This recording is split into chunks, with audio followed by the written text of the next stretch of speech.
Hi there, Sanbonani Muleni. Welcome to Fix channel. If you're new here, please subscribe before the end of the video. If returning, thank you for love and support. I appreciate you. Channel is simple, it's not just simple. Uncut channel is simple. Njengenjwayelo umacele uthi nje akashadanga nendoda eshadile. Wekhaya into encane ngoba ngibuka uthando nesithembu manje. Ngibuka la umseleku avela khona-ke kungasikhona uthando nesithembu izingane zesithembu enye TV show evela as husband. Evela as husband kabani? KaMakhumalo. Uyabo leya episode yamseleku noMakhumalo bekwi show The Real Housewives of Durban. Emzumbe kwakhulunywa ngalo. Kwathiwa nange umseleku noMakhumalo. Umseleku ufike ezibani lapha ufike egameni lo-husband. Kodwa-ke nomacele mayithina akashadanga nendoda eshadile. Naye siyamkholwa.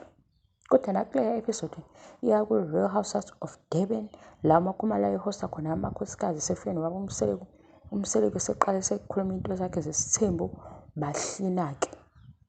Labo anti baseThekwini basho Londi London ngoba bengayifuni leyo nto.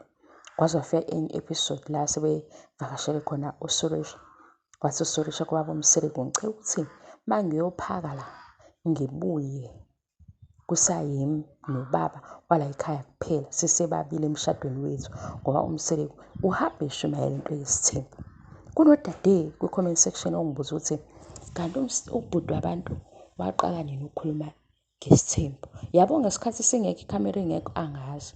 Kodwa lobu sibukile uthando nesithembu akukho la kusala khona. Ngisho kungasekhona uthando nesithembu lapha kwi-Real Housewives of Durban. Lo baba washiya isimo singimnandi etafuleni. Konje kwakwenziwani lento eyenziwa uMakhumalo sengikhohliwe. Ngobani? Wafika lapha kuno-husband babani.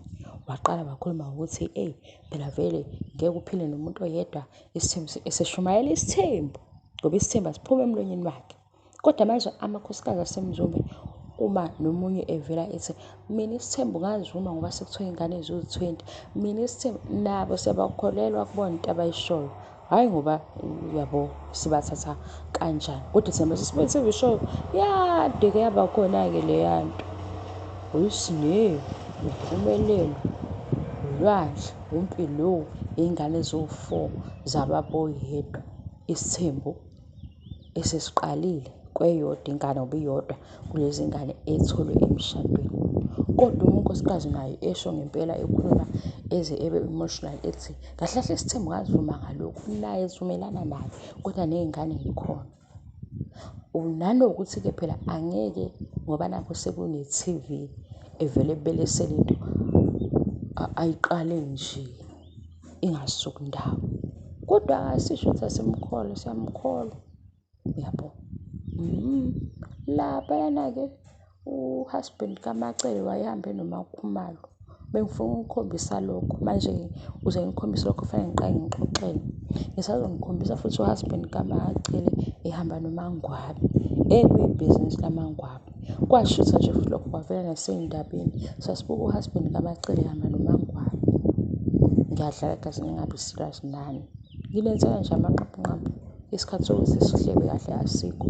Bye.